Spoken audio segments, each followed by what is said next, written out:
그럼 첫 번째 시간 시작하겠습니다. 좀 시간이 빠듯해서요.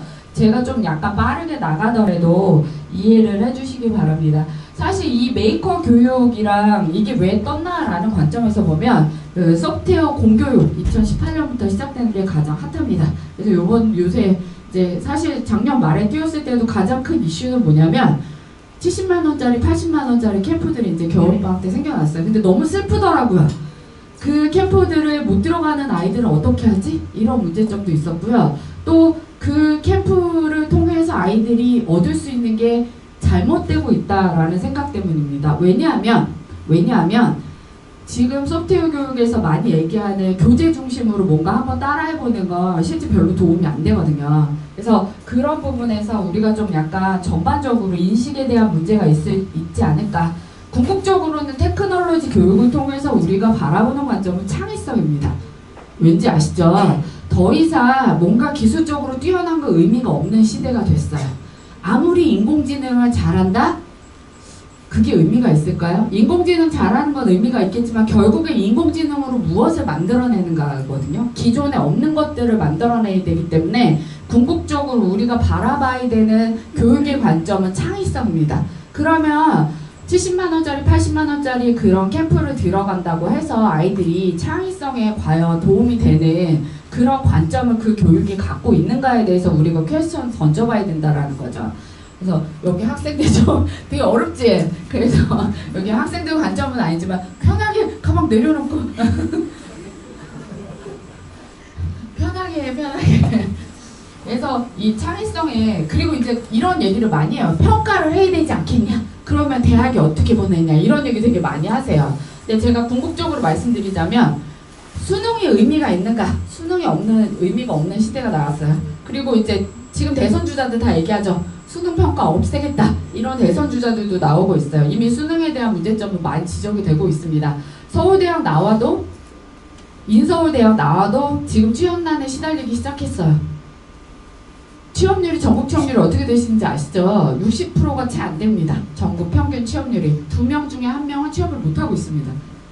그렇다는 관점에서 보면 실제 어떻게 이제 우리가 저런 부분 국가 경쟁력도 이미 중국에 뒤처졌다고 많이 평가를 받고 있어요. 그러면 평가가 과연 중요한가? 물론 평가가 없으면 안 되지만 학교 안에서 그런 관점을 어떻게 평가할 수 있을까에 대한 고민도 하고 있습니다. 그래서 제가 그저께 이제 진로 체험 그 직능원 행사에 코엑스에 갔다 왔는데요. 거기서 그런 얘기를 하시더라고요. 그 창의성에 대한 평가지 같은 거 나눠주고 그거 사전사후 이렇게 판단하는 게 있더라고요. 근데 사실 그 창의성 평가라는 것도 아직도 논란의 여지가 많습니다. 어떻게 IQ를 측정하고 어떻게 EQ를 측정하고 그게 맞냐? 그리고 또 때에 따라서 다 틀려요.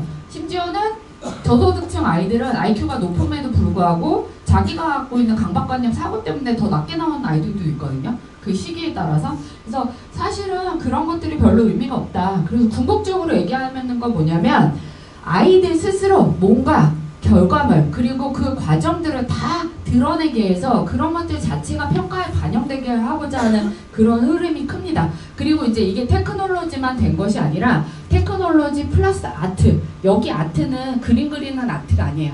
여기에는 인문학도 들어가고요. 음악도 들어가고 예술도 들어가고 역사도 들어갑니다. 그래서 이런 다양한 인문학, 예술 이런 모든 것들을 통해서 우리가 스팀 교육을 진행을 해야 된다. 그래서 사실 미국에서 메이커 교육하면 뭐냐면 스팀 교육의 구체적인 방법론이라고 보통 얘기를 합니다. 그래서 스팀 교육의 어떤 하나의 축으로서 가고 있는 형태들이 많고요. 그러면 창의융합 그 교육을 어떻게 하냐? 저 스팀 교육, 스팀은 우리나라에서 창의융합 교육이라고 많이 얘기를 해요. 그러면 저런 것들을 구체적인 방안이 이때까지 없었어요. 도대체 이걸 어떻게 가르쳐야 돼? 스팀 어떻게 가르쳐야 돼? 미술 과목하고 프로그래밍하고 합쳐놓으면 이게 스팀 교육이야? 이런 논란이 되게 많았어요.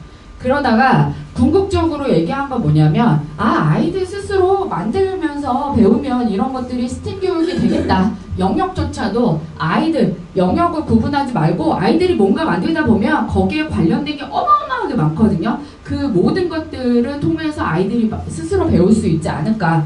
그런 관점에서 만들기 시작했습니다. 사실 이거의 원류는 메이커 운동으로 이제 조금 다시 회귀를 해서 그러니까 메이커 교육 자체에 대한 그러니까 뿌리는 메이커 운동에서 나왔거든요.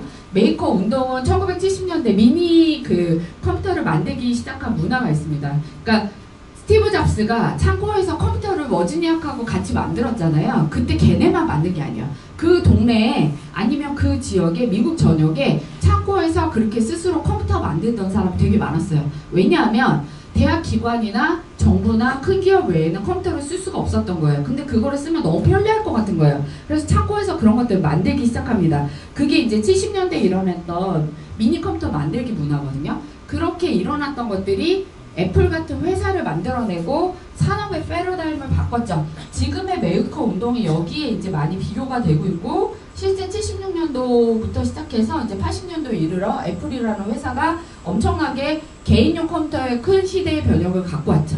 그리고 나서 뭐 그 뒤에 빌 게이츠가 거기에 합류하고 MS 도스가 나오고 그러면서 많은 부분들이 컴퓨터에 영향을 받기 시작합니다.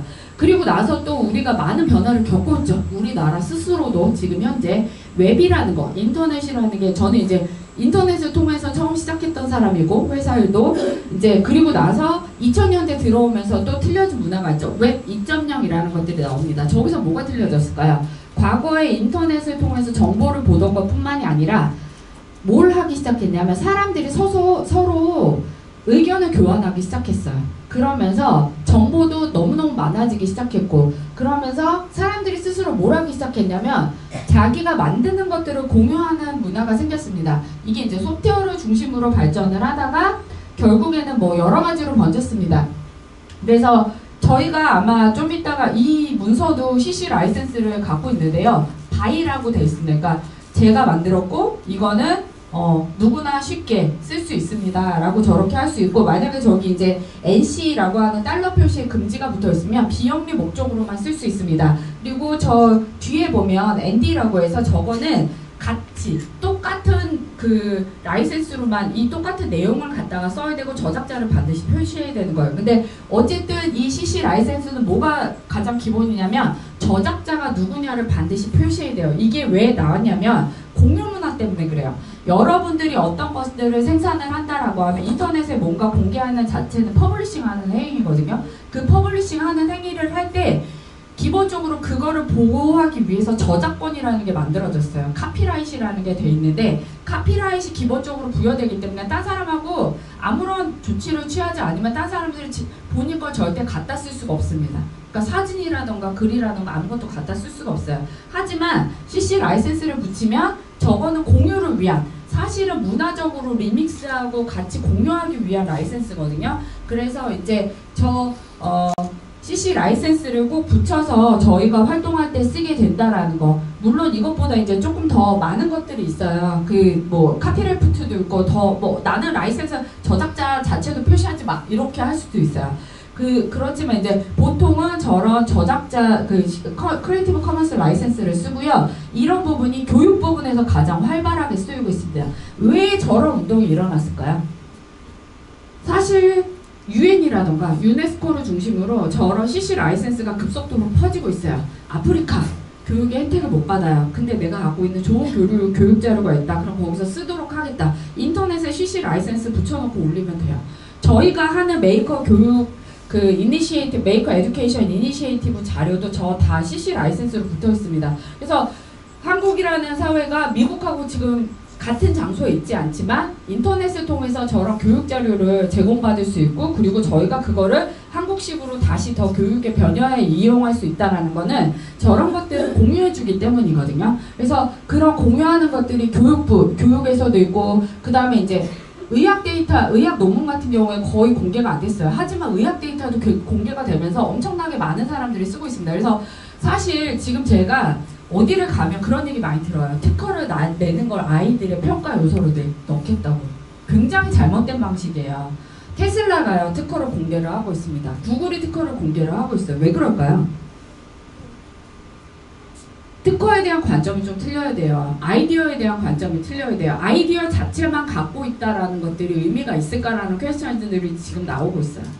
아이디어는 별로 의미가 없는 시대가 됐어요. 그럼 지금 의미가 있는 건 뭐냐? 실제 실행하는 거예요. 실행해서 시장에서 평가받는 게 더 의미가 있지 아이디어만 갖고 의미가 있냐? 그렇지 않다라는 거죠. 그래서 전화, 공공정보 데이터, 그 다음에 이제 메이커하고 관련된 그런 다양한 것들이 이제 공개가 되고 있고, 뭐 사진이라던가 음원이라던가 이런 것들이 많이 날라주고 있습니다. 그래서 저런 그 CC 라이센스를 받은 그런 자원들은 이미 차고도 넘쳐요. 단지 한글로 된 게 없을 뿐이에요.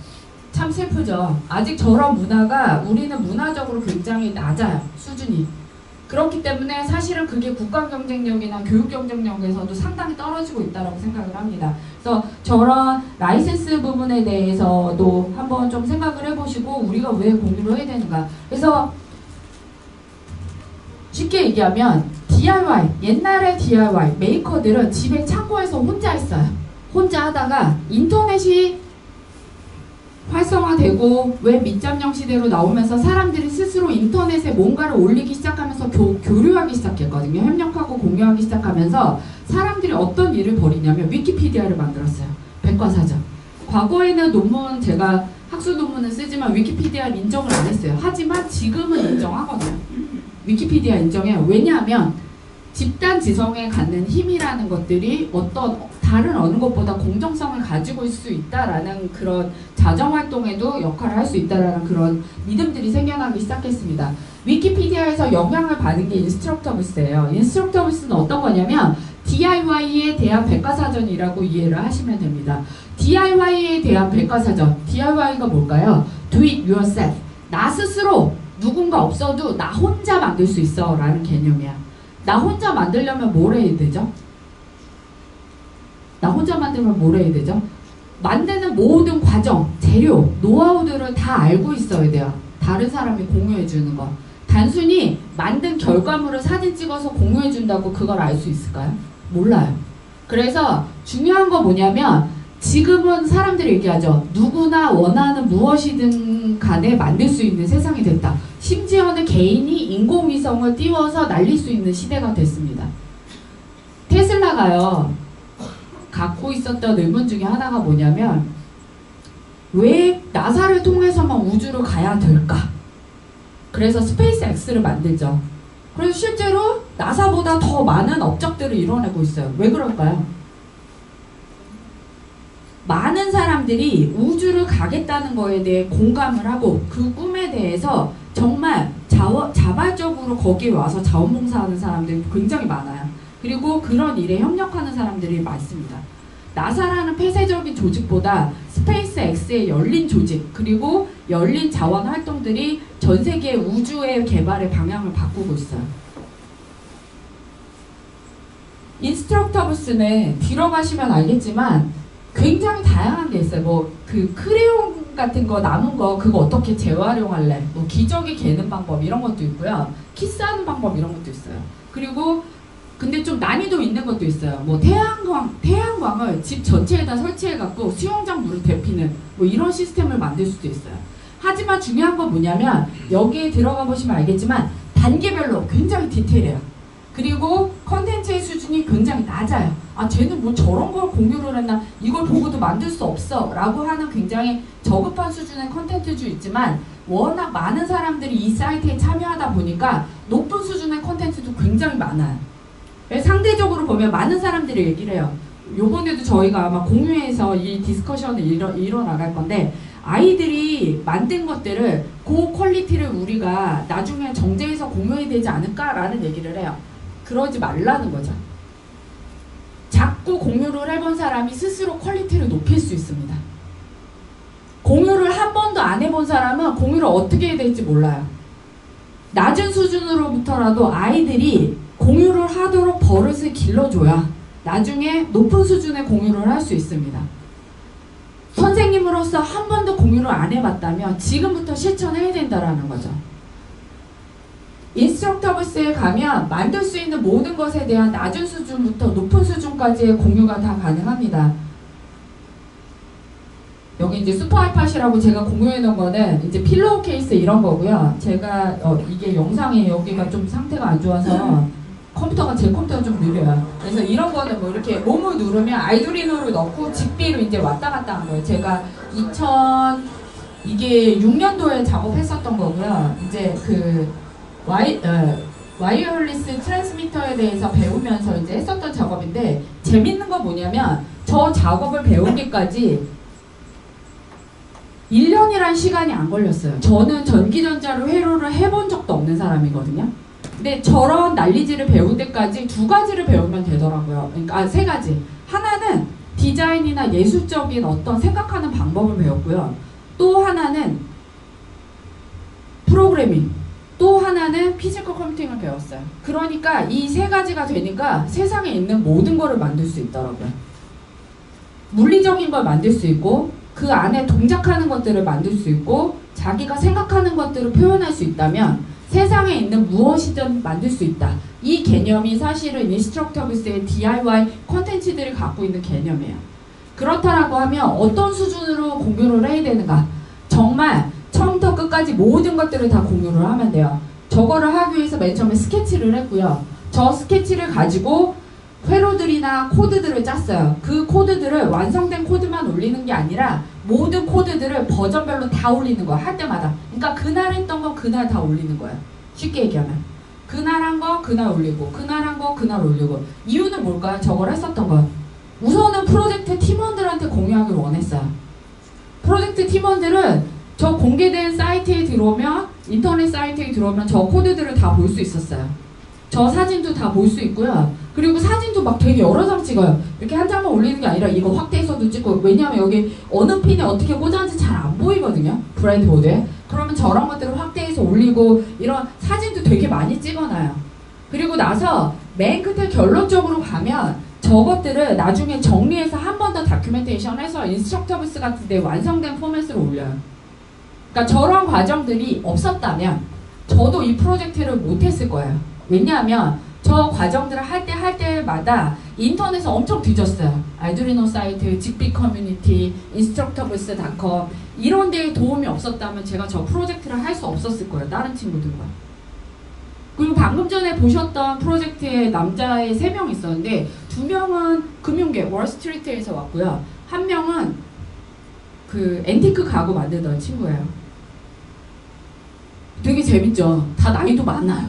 그럼에도 불구하고 1년 만에 저렇게 다 만들 수 있어요. 원하는 무언가를 다 만들 수 있고 중요한 건 뭐냐면 프로토타이핑을 직접 만들어서 다 테스트해보고 실제 론칭해야 된다는 거죠. 이런 활동들이 인터넷을 통해서 급속도로 퍼지면서 메이커라고 불리는 사람들이 생겼고 그 사람들을 묶어주기 시작한 게 메이크 잡지였고요. 메이크 잡지를 운영하는 메이크 미디어사가 뭘 하기 시작했냐면 메이커 페어라는 거, 오프라인에서 그런 사람들을 한번 모아볼까? 라고 시작을 했어요. 그게 이제 메이커 페어예요. 우리나라에는 조금 잘못 알려져 있어요. 보통 전시하러 나오는데 라고 알려져 있는데 사실은 그렇지 않아요. 거기에 궁극적인 목표는 전시를 하는 게 아니라요. 메이커들이 실제로 모여서 1년에 한 번씩 동창회하는 자리예요. 그러니까 사실 주축이 관객을 보여준다라기보다는 메이커들 스스로 모이겠다라는 그것들의 흐름이 커지고 우리나라에서는 안타깝게 메이커 페어 서울 라이센스밖에 없지만 중국에서는 계속 많이 생기고 있어요. 그리고 심천이 이제 메이커의 성지다. 그래서 메이커 페어 심천은 뭐 규모가 어마어마하죠. 그래서 그런 식으로 발전을 하고 있고 전 세계적으로 1000만 명 이상의 메이커 페어 참여 인원들이 늘어나고 있습니다. 사실은 되게 재밌어요. 가면은 그냥 웃겨요. 우리나라처럼 이렇게 막 부스로 굉장히 깨끗하게 이렇게 돼 있는 거 아니고요. 근데 재밌는 건 뭐냐면 전시하러 나온 사람만, 그러니까 전시만 하는 사람들은 없어요. 그러니까 규칙 자체가 메이커들을 선발을 할 때 페어에 나올 때 뭔가 재밌는 걸 해야 돼요. 사람들하고 뭔가 재밌는 거를 배우던가 저렇게 뭔가 놀래게 하던가 이런 것들을 해야 돼요. 근데 우리나라 메이커 페어는 좀 잘못 가고 있어요. 제가 생각하기에. 물론 저런 기키한 것도 있지만 논리는 뭐냐면 터치를 못하게 하면 안 돼요. 반드시 그 안에 타보거나 아니면 뭘 가르쳐주거나 아니면 뭔가를 같이 설명을 하거나 DIY 형태의 다큐멘테이션을 하거나 이러한 그룹들이 커뮤니티로 나오는 케이스들이 가장 넓은 자리를 찾습니다. 그래서 저 자리에서 뭐 저런 거는 이제 로봇이 아닌 애들도 있어요. 쟤네들은 로봇 아니에요. 방금 전에 그 주유소에 그 풍선들인데 안에 라이팅만 넣어갖고 그냥 숲처럼 꾸며놓은 거거든요. 근데 사람들이 되게 즐거워요. 어떤 저 여자애가 그 아메리카스 그레이티스 메이커라고 해서 그 메이커들을 선발하는 서바이벌 프로그램에 나왔던 친구고, 방금 전에 나왔던 거 덕테이프로 이제 하는 거고, 코카콜라에다가 그 뭐지? 사탕 같은 거 넣어가지고 폭발하는 거 저런 것도 하고, 이 방금 전에 여기 나왔었던 친구들은 뭐냐면 차를 어떤 사람이 갖다가 아낌없이 희생하는 그런 사람들이 꼭 한 명씩 있어요, 한 해. 그러면 거기다가 자기 차에다 사람들이 와서 재활용품으로 그냥 붙여서 데코레이션 하게 해요. 그것도 일종의 메이커거든요. 그러니까 사실 메이커에 대한 개념을 좀 바꿔야 되는 게, 기키한 것만 하는 테크놀로지랑 관련된 것만 메이커다, 그게 아니야. 메이커는 무엇이든 될 수 있는데요. 중요한 건 뭐냐면 두 가지 논리가 있어요. 즐겁거나 아니면 이로와야 돼요. 그리고 혼자 하는 게 아니에요. 항상 누군가에게 보여주거나 같이 인터랙션 할 수 있어야 돼요.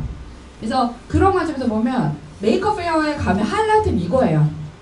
첫째 날 전시가 끝나면 모든 전시자 메이커들이 한자리에 모여서 1,500명분이거든요. 이게 1,500명이 이번 2016년도에 나왔는데 메이커 페어에서 하루 종일 밥을 해요. 이 사람도 지금 11년째 밥하고 있거든요. 이 사람 되게 유명해요.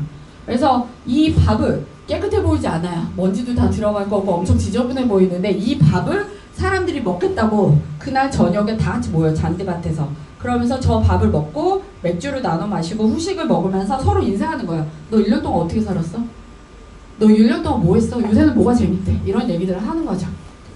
그래서 그 친구, 그리고 이제 이 운동을 이끌고 있는 데이도티가 직접 나눠줬어요. 밥을 퍼서. 우리나라로 치면은 엄청나게 높은 레벨에 계신 분이시지만, 하지만 항상 모든 사람들은 다 공평하다. 그래서 메이커가 갖고 있는 기본적인 것들은 뭐냐면 풀뿌리 기술 문지주예요. 기술로서, 테크놀로지로서 우리는 더 나은 세계를 만들겠다. 메이커 교육은 그러면 어떤 얘기냐면, 메이커를 테크놀로지는 그런 3D 프린터나 컴퓨터만 얘기하는 게 아니래요. 직조기술, 뜨개질, 바느질, 망치질 이런 것도 다 돼요. 인간이 갖고 있는 기본적으로 그러니까 뭐 호모사피엔스 그 이후로 만들어졌던 모든 기술들을 얘기합니다. 그래서 그런 기술들을 가지고 우리가 더 나은 삶을 만들겠다. 그래서 메이커 운동 선언이라고 하는 이 책을 읽어보시면 10가지의 메이커 10계명 같은 거를 이제 만들어놨어요. 첫 번째, 만들기를 해야 되고요. 공유하기를 해야 되고, 그 다음에 세 번째가 가장 중요합니다. 우리나라에 이게 없어요. 기부라는 항목인데요. 만든 이의 영혼을 담아서 그 영혼이 퍼지도록 해야 됩니다. 제가 소프트웨어 업계에 굉장히 오래 있었거든요. 근데 항상 하는 얘기가 있어요. 돈 벌려고 하는 사람한테 돈 주는 사람 아무도 없다. 우리나라의 마인드의 가장 큰 문제예요. 비즈니스 할 때 돈 벌겠다라는 생각으로 비즈니스 하는 사람 너무 많아요. 돈 벌겠다라고 생각하고 치킨집 열고 다 열어요. 근데 그거는 제로섬 게임이에요. 그렇게는 더 이상 경쟁력이 없어요. 만드는 사람이 철학이 고귀하면 고귀할수록, 누군가를 도와주겠다라고 생각하면 생각할수록 그 사업은 발전하게 되어 있습니다.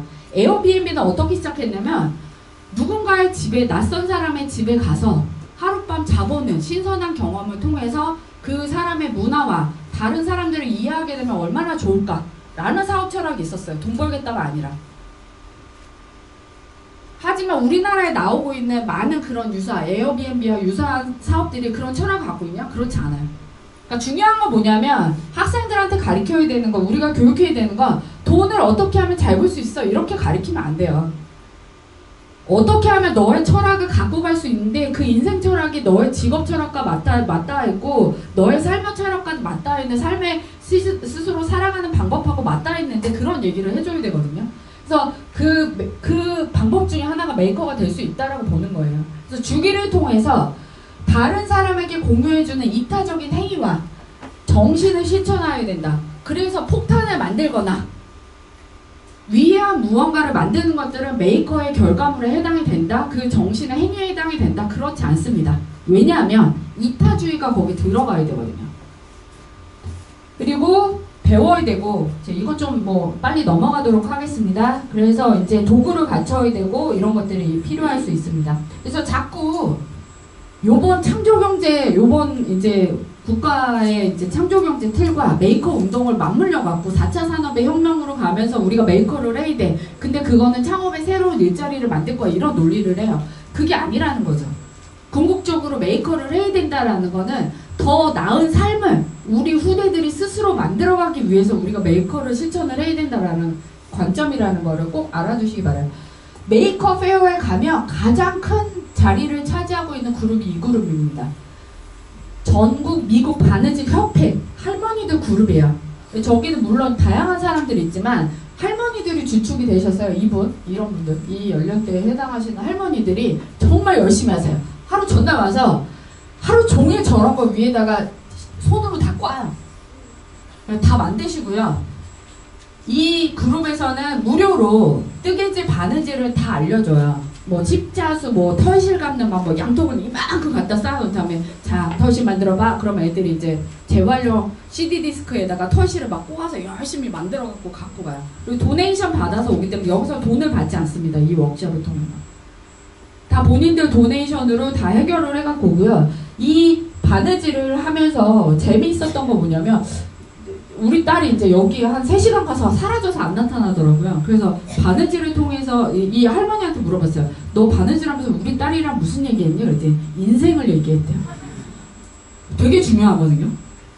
내 인생을 얘기할 시간이 얼마나 있어요. 만들기를 하면서 자기 인생을 얘기하고 서로한테 배운다라는 관점이 정말 중요하다라는 거죠.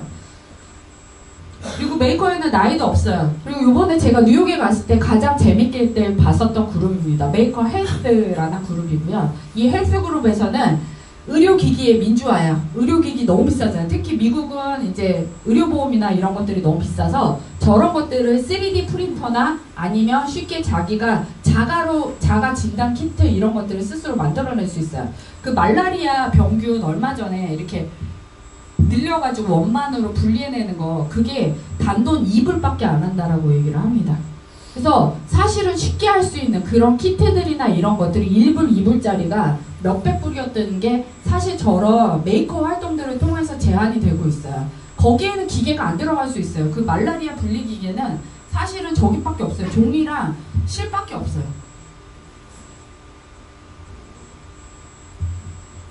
그래서 테크놀로지를 그대로 따라 배우고 메이커 교육을 하는 것이 아니라 새로운 것을 창조하는 프로세스를 우리가 아이들한테 처음부터 끝까지 해보게 하겠다라는 관점으로 요번에 하시면 됩니다. 사실 이것 때문에 유명해졌어요. 메이커 교육이. 버락 오바마가 저 친구 조이라는 친구가 마시멜로 슈터를 쏘는 장면이 TV에 나오고 우리나라에 나오면서 이제 다 메이커 교육 해야 막 이러면서 난리가 났죠. 이 조이라는 친구가 이렇게 컸어요. 방금 전에 마시멜로를 쏘는 친구가 커가지고 마시멜로 하우디라고 하는 이 친구가 조이 하우디가 이제 이 친구가 나왔고 재밌었던 거 뭐냐면 저 마시멜로가 이 친구는 뭘 하고 싶었냐면 재밌는 걸 하고 싶었던 거예요. 이게 길이 넓으니까 자기 집에서 잔디밭에서 쏘면 건너편 집 잔디밭으로 저 마시멜로가 가는 게 목표였어요. 굉장히 간단하지만 되게 재밌었고 그리고 저기 보면 이제 그 압축을 해서 이제 내보냈고 메이커 페어에 그 화이트하우스 메이커 페어가 열렸을 때 가장 먼저 사람들이 했었던 건 뭐냐면 저런 영메이커들을 많이 데리고 왔어요. 그래서 영메이커들이 실제 어떻게 그런 활동들을 보여줄 수 있는가에 대해서 그 일종의 롤모델 있죠. 아이들 스스로 아이들의 롤모델을 찾게끔 만드는 활동들을 많이 했습니다. 그래서 저희가 바라는 요번에 가장 큰 목표 중에 하나는 여기 메이커 교육 실천 요번에 이 프로젝트를 통해서 6월 말 7월 초에 저런 아이들의 메이커의 롤모델이 나왔으면 좋겠어요. 그 롤모델을 어떻게 보여줄 수 있을까가 이제 저희의 관건이고요. 뭐 마시멜로 시터가 복잡할 수도 있지만 저렇게 이제 기압기나 뭐 피스톤 같은 역할을 할 수도 있지만 입으로 보는 저런 거 간단한 것도 할 수 있어요. 이건 파이프 갖고 하는 거거든요. 마시멜로가 좀 적게 들어가긴 하지만 저런 것도 할 수 있고 최근에 저런 영메이커들이 엄청 쏟아져 나오기 시작했어요. 미국에서는 그리고 저 친구들이 좋은 대학을 가기 시작했어요. 근데 저 친구들이 좋은 대학을 가기 위해서 저희를 하느냐? 그게 아니라는 거죠. 대학이란 개념이 이미 바뀌었어요. 대학이 있어야지만 취업을 하고 뭔가 공개활동을 하겠다가 아니라 내가 활동을 하는 과정 중에 대학이라는 애가 있을 뿐이에요. 없을 수도 있고 15살짜리 페이스북 프로그래머 있죠. 걔는 대학 안 갔어요. 15살밖에 안 됐고 지금. 그렇기 때문에 우리도 이제 사실은 대학의 개념이 바뀔 거라고 생각을 하고 있고요. 사실은 대학이 그다지 옛날보다는 중요해지지 않았어요. 그럼에도 불구하고 이제 우리는 우리의 고정관념에 사로잡혀 있죠. 하나 기억하셔야 될 건 뭐냐면 아이들의 시간과 나의 시간이 같지 않다라는 사실을 항상 상기하세요. 저 때 컴퓨터 없었습니다. 아이들의 시간과 지금의 시간이 결코 같지 않다라는 사실을 상기하시고 본인의 프레임으로 아이들을 바라보지 않으셨으면 좋겠어요.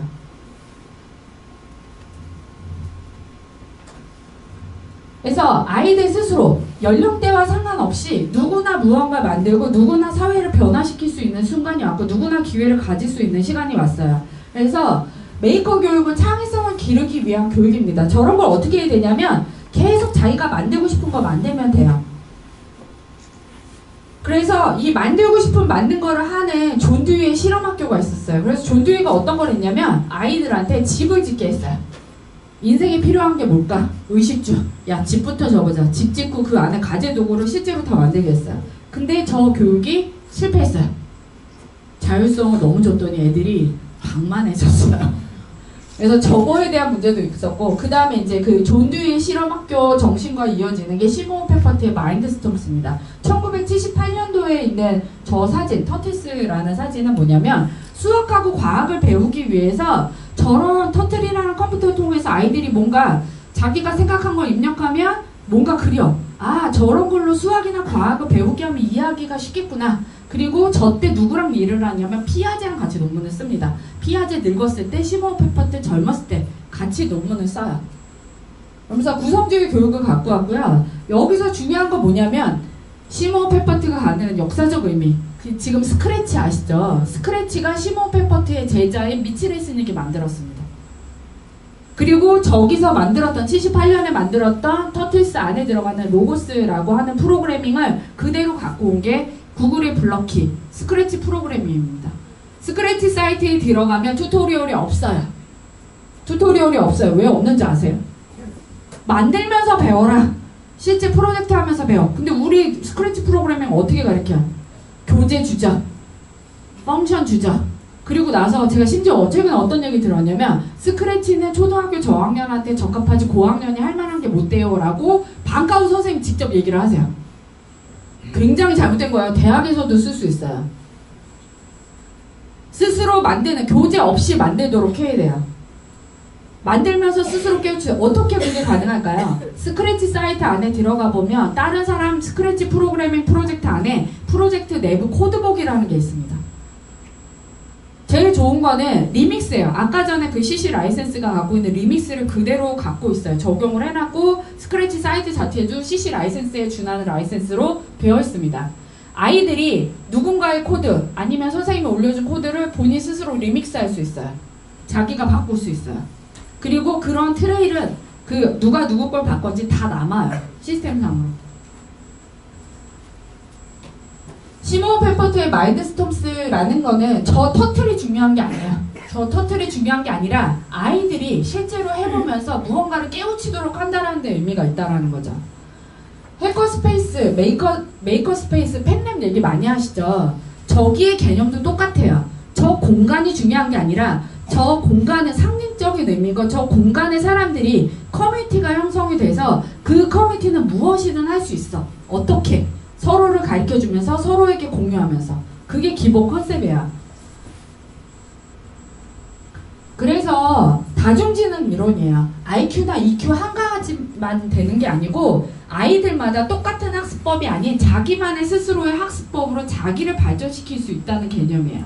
아이들 스스로 자기가 자기만의 세상을 알아가고 지식을 쌓아가고 이것을 융합하는 방법은 아이들 스스로 가진 사람이 가장 창의적인 사람이 될 수 있다라는 전제가 이 교육입니다.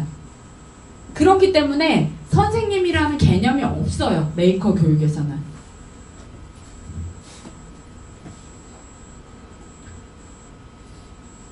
메이커 스페이스가 공간으로서 중요는 하지만 더 중요한 건 뭐다? 메이커 스페이스가 이동식이 될 수도 있고요. 그 사례는 좀 이따 말씀드릴 겁니다. 그리고 메이커 스페이스의 형태가 존재하지 않을 수도 있어요. 중요한 건 뭐다? 거기에 무언가 만드는 아이들이 계속 모이고 그 시간을 할당한다라는 거예요. 그리고 그 아이들이 자기가 하는 행위 자체를 스스로 공유한다라는 거죠. 그래서 중요한 건 뭐다? 지속적인 만들기. 샘플을 주고 한번 만들어보면 그게 메이커 교육이 되냐? 안 돼요. 안 돼요. 절대 안 돼요. 뭐다? 자기가 아이디어로 자기가 원하는 걸 계속 만들어야 돼요.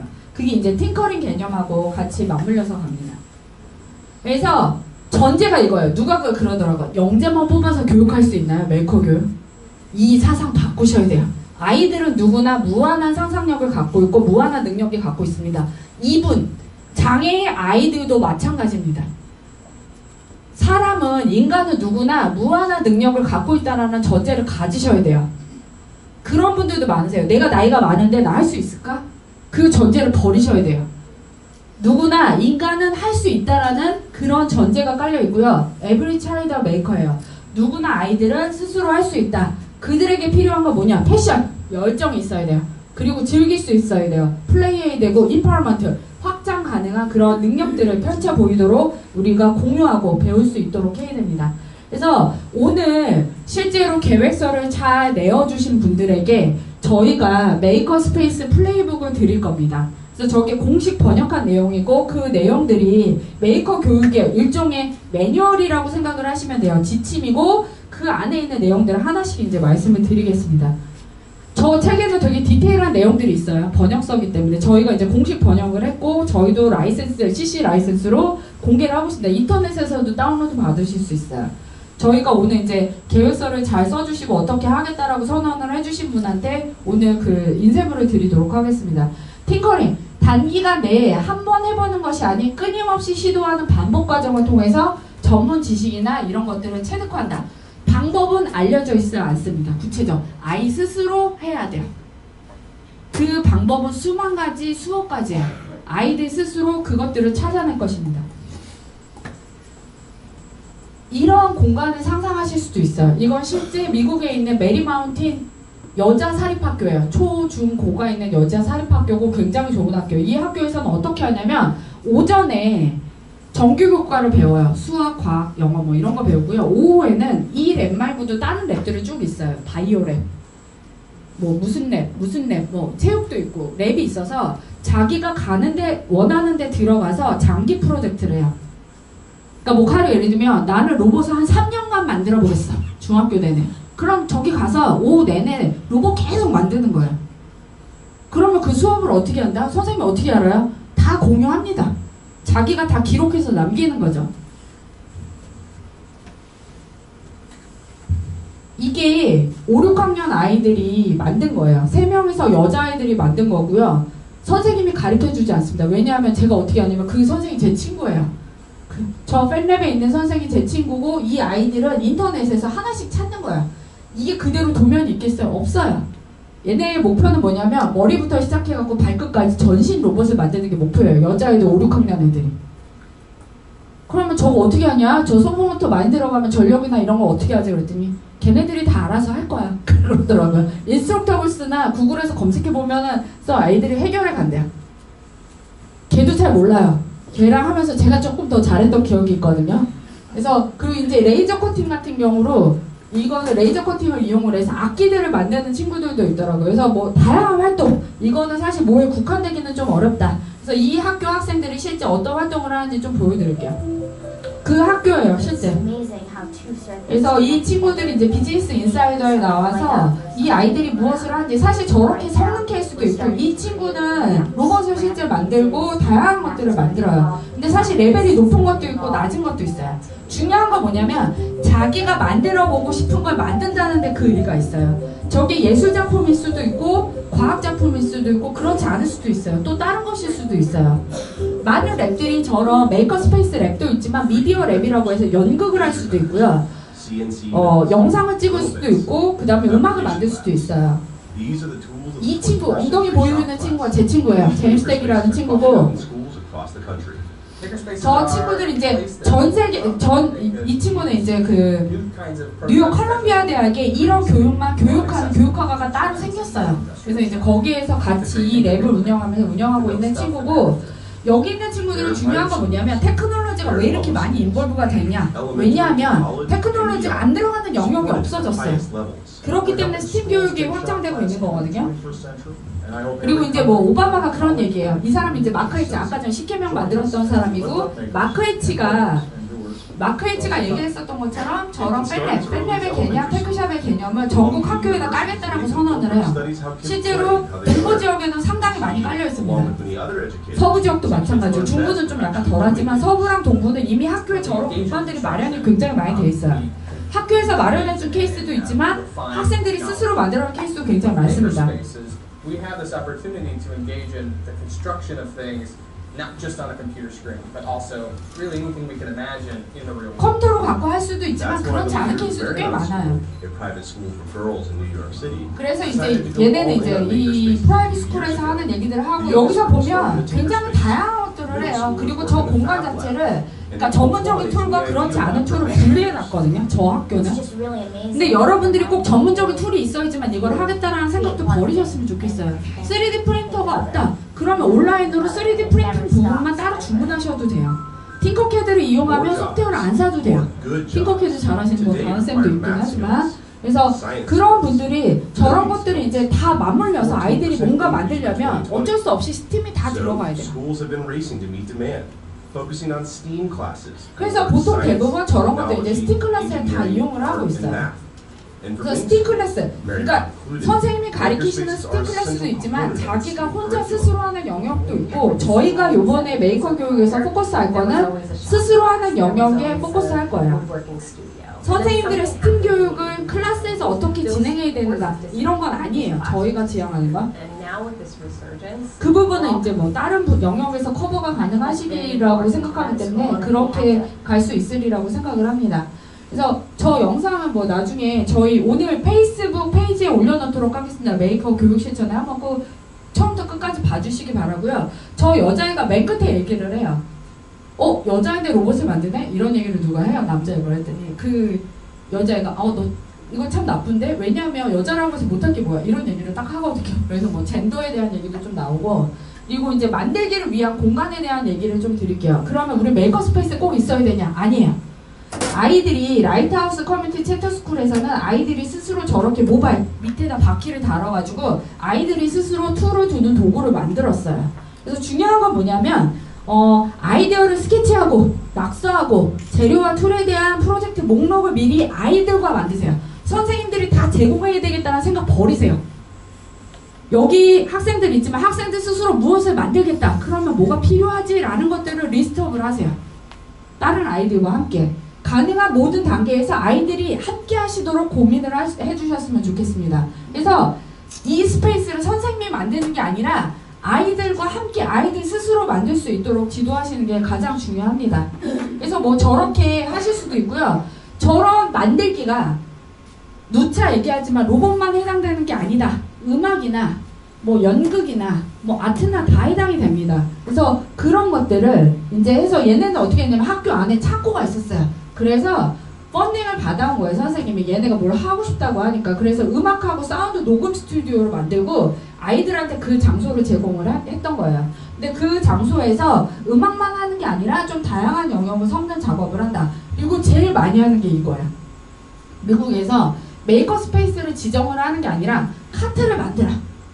이것도 인스트럭터브스.com에 다 나와 있습니다. 인스트럭터브스.com에 가면 메이커 카트를 어떻게 만들지 그런 사례들이 되게 많이 나와 있거든요. DIY 사례. 그래서 그런 것들을 통해서 직접 만들어 볼 수 있어요.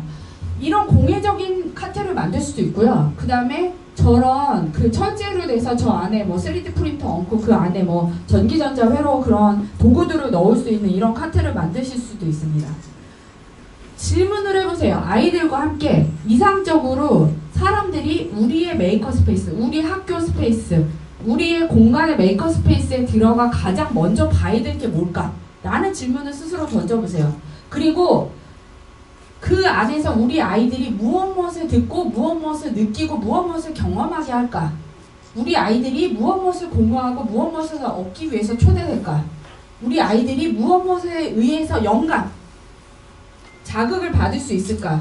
우리 아이들은 무엇에 대해서 궁금해할까? 이런 개념적인 질문을 먼저 드려보라는 거죠. 이거는 저번에 미래를 여는 시간이라고 해서 미여시에서 했었던 워크숍이에요. 간단하게 브레인스토밍하고 디자인하고 방법론을 적용을 해서 간단하게 그 공간을 우선 종이로 만들어 봤어요. 그리고 나서 이제 더 필요하시다면 저런 공간을 더 저거를 한꺼번에 할 수는 수는 없잖아요. 단계적으로 하기 위해서 어떤 일들을 할 수 있을까? 공간이 중요한 건 아니고 저기에 어떤 사람들이 무엇을 만들고 싶은가가 중요하다라는 거, 그런 관점에서 봐주시면 되겠습니다. 재료와 도구가 있습니다. 무엇이든 재료로 가능합니다. 무엇이다. 이거는 무엇을 만들고 싶으냐에 따라서 틀려져요. 그렇기 때문에 사실 요번에 저희가 재료를 무엇을 사서 주겠다 없습니다. 없어요. 지금 서울 경기 지역하고 강원 지역도 아이들이 와서 먼저 아이디어를 낼 거고요. 그 아이디어를 내면 그 아이디어에 따라 본인들이 재료 서치를 해야 돼요. 어른들이 해주면 안 돼요. 본인들이 재료 서치를 하고 본인들이 뭐 방산시장을 돌아다니다, 용산을 돌아다니다, 세운상가를 돌아다니다. 물론 저희가 투어 프로그램은 생각을 하고 있습니다. 투어를 시켜줘야지.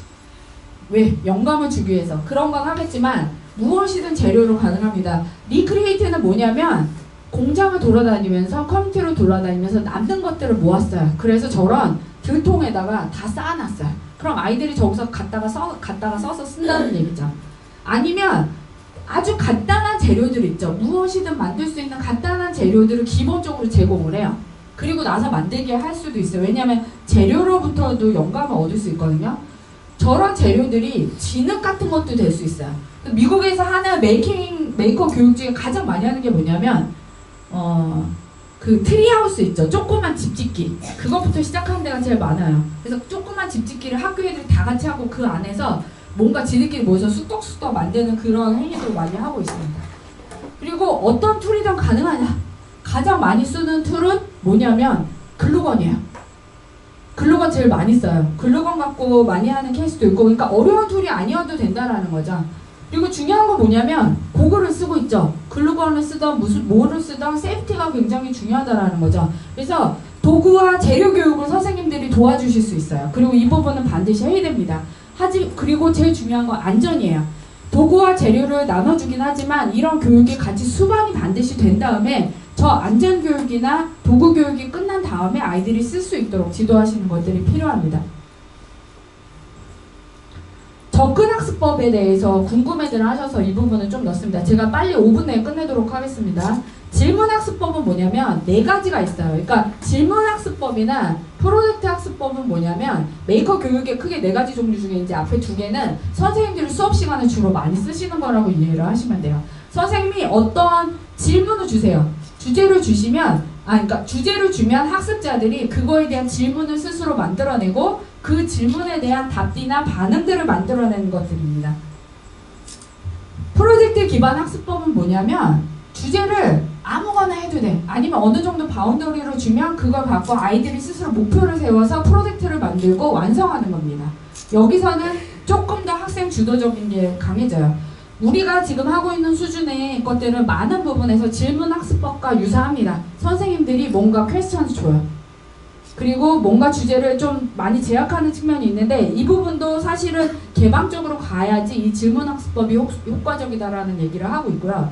프로젝트 기반 학습법으로 가면서 어떤 일들이 생기면 이건 이제 사실 조금 더 단시간 내에 이루어지는 일들이 많고 프로젝트 기반 학습법은 조금 더 시간이 길어져요. 그리고 기록하고 평가하고 팅커링은 뭐냐면 이게 메이커 교육에서 가장 핵심이라고 불리는데 테마의 자율성이 있어요. 뭐 가령 예를 들면 이런 거죠. 야, 우리 크리스마스 때 뭐 하나 만들어 볼까? 이렇게 던지는 거예요.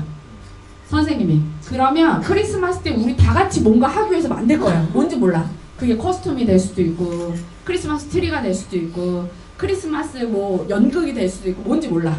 그런 테마의 자율성을 최대한 부여하고 아이들이 계속 만드는 거예요. 너 뭐 만들 거니? 나랑 같이 해볼래?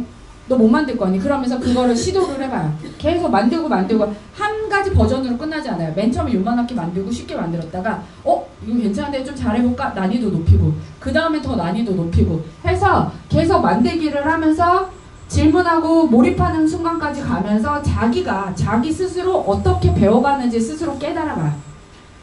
이런 거를 찾기 위해서 어느 사이트에 가서 어디를 보면 되고 이런 리소스는 누가 잘 대답을 해주고 이런 거는 어디 가면 얻기가 쉬워. 이런 자기만의 노하우들이 생기기 시작해요. 그리고 자기가 공유를 하다 보면 사람들이 자기한테 피드백을 주기 시작해요. 뭔가 정보를 얻기가 더 용이하기 시작해요. 그런 네트워크 스스로 만들어가고 이런 것들에 대한 토론과 기록이 수반이 되면 이 아이는 자기만의 방법을 위한 것들을 만들어갈 수 있죠. 디자인 사고, 요새 많이 하죠. 디자인 사고가 좀 오인이 되어 있는데요. 디자인 사고는 어떤 거냐면 흔히 얘기하면 다 같이 뭘 해볼까? 라는 관점이라고 이해를 하시면 돼요. 디자인 사고를 혼자 한다라는 건 있을 수 없습니다. 팅커링은 가능해요. 근데 디자인 사고는 불가능합니다. 디자인 사고 왜 불가능할까요? 협업을 전제로 합니다.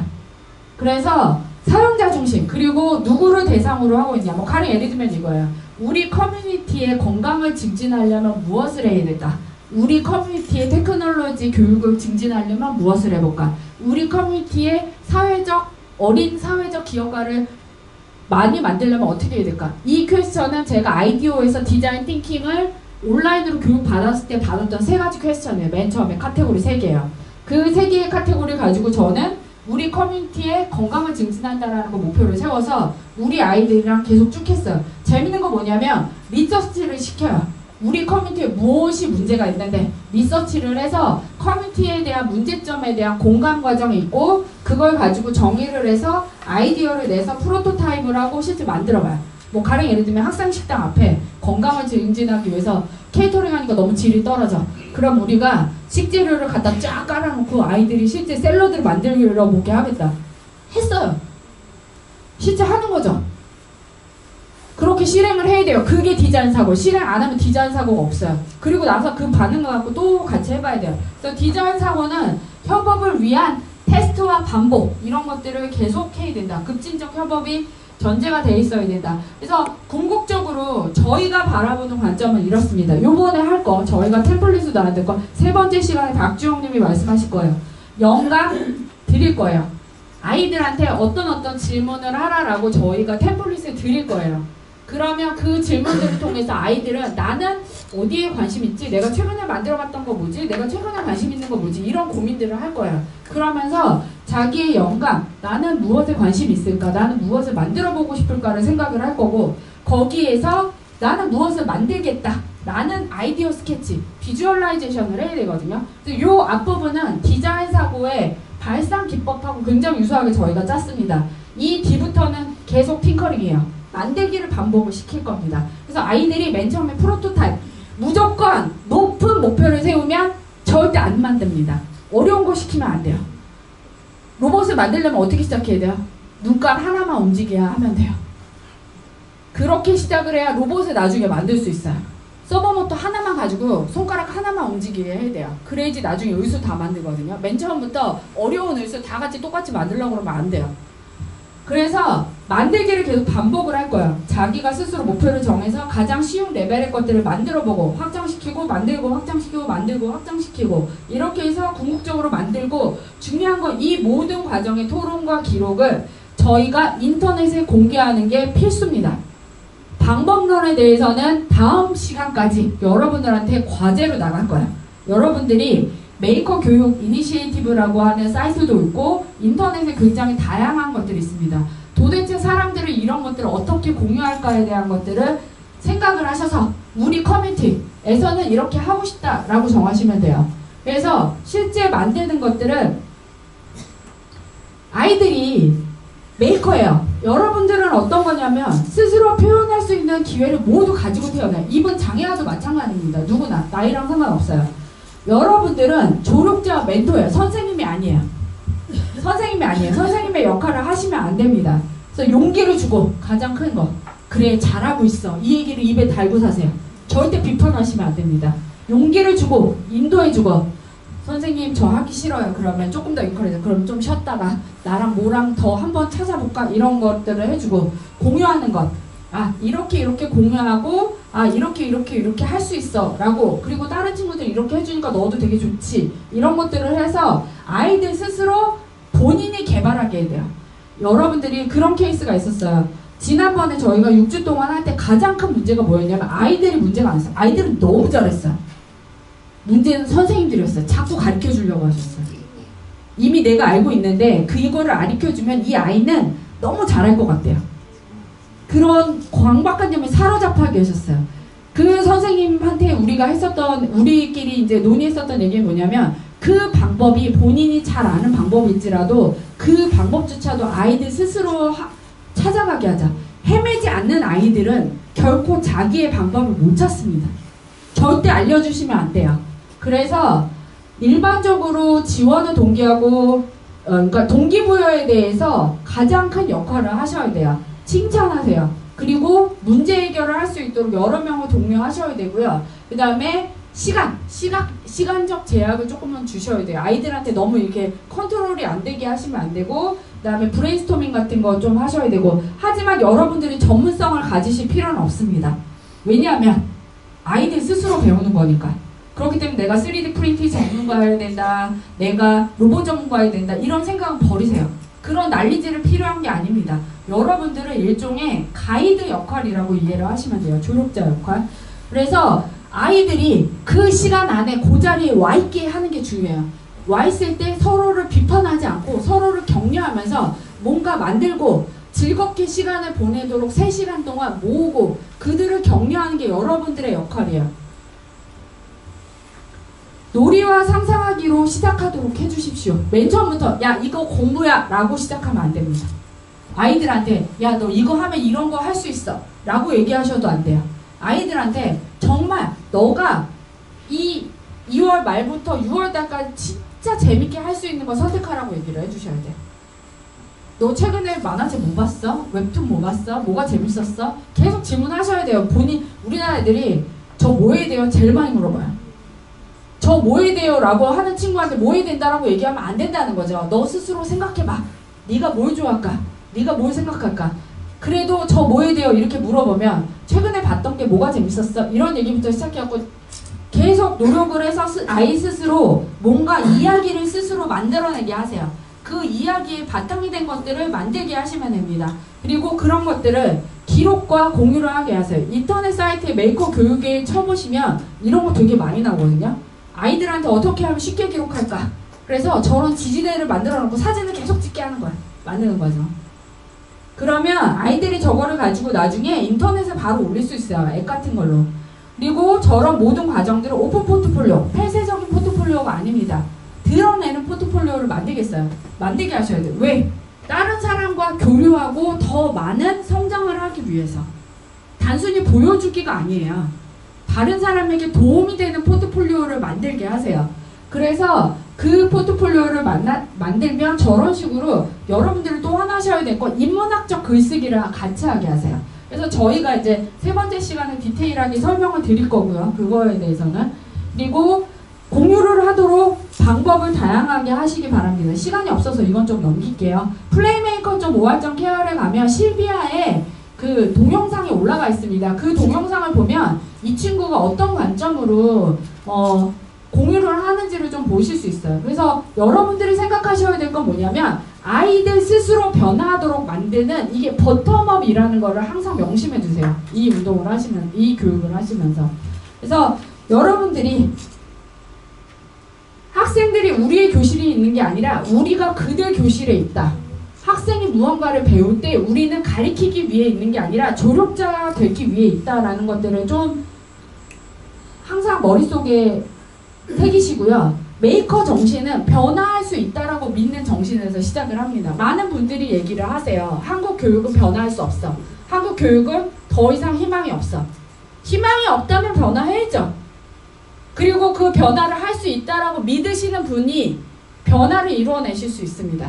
그렇기 때문에 그런 변화할 수 있다라고 우리 교육도 스스로 변화할 수 있다라고 꼭 믿어주시길 바라겠습니다. 네, 그럼 이걸로 첫 번째 시간 마치겠습니다. 네, 감사합니다.